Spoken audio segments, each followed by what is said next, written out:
তো প্যান্টটা হবে না তো, বড় হয়ে গেছে।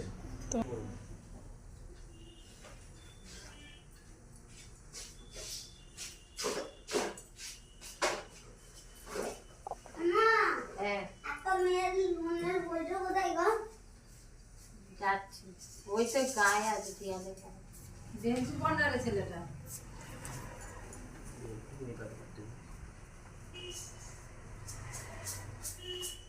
রাখি না থাকলেও একটা মিষ্টি দিয়ে জল দিয়ে এখানে বসে দিয়া ওই ছাদের ওপরে।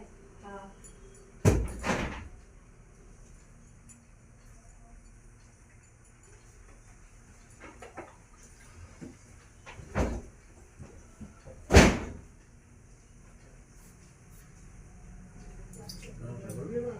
ভালো থাকো।